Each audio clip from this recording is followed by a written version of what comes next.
Well, good evening. Just a wrap up of the work session and the council meeting for the City of Grand Rapids for Monday, January 25th.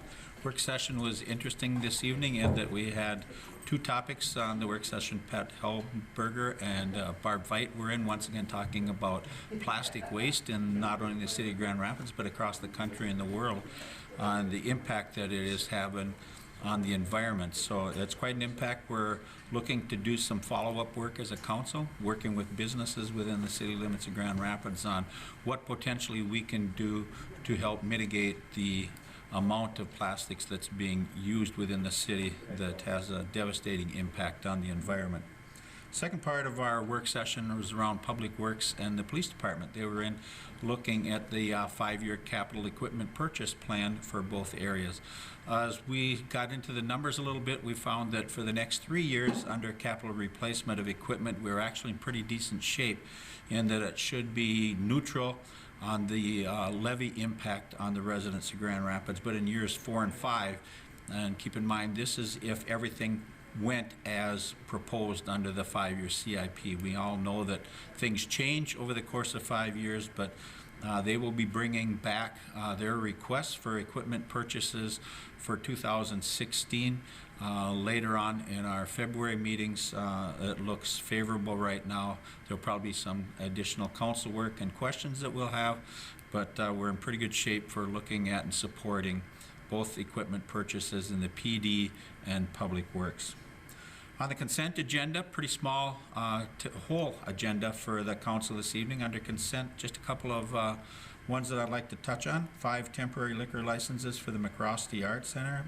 And then one of our outcome-based goals that we had set, we had about 16 or 17 that was put out that we are trying to work on in 2016 that was presented by the council and was actually incorporated into department heads through our city administrator into their outcomes and goals that they have as department heads, is going to be achieved in the Riverfront Performance venue on where the library is, looking at what we can do and other opportunities where we could enhance riverfront performances. With the going away of the Showboat Landing site, we're still interested in trying to find a venue where we could have performances on the river that would support that.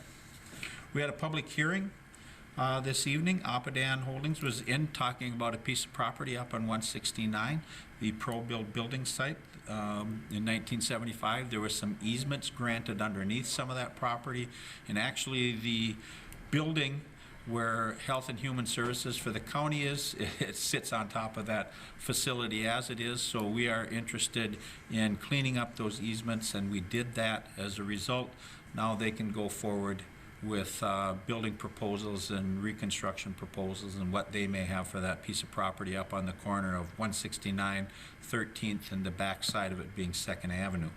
So we had a department head report as well from Julie Kennedy. 2 projects this summer.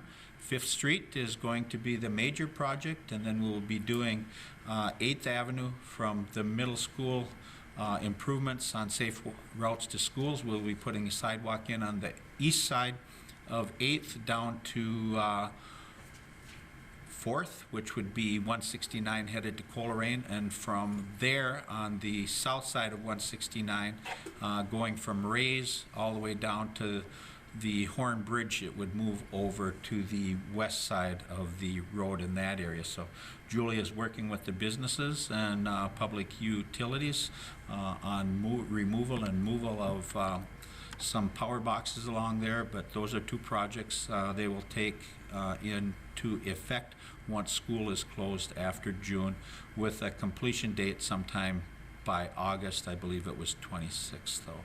With that, we look forward to seeing everyone in 2 weeks. Have a safe and enjoyable time out there. The weather is warming up. Get out and enjoy some snow with kids and family, and we'll see you in 2 weeks.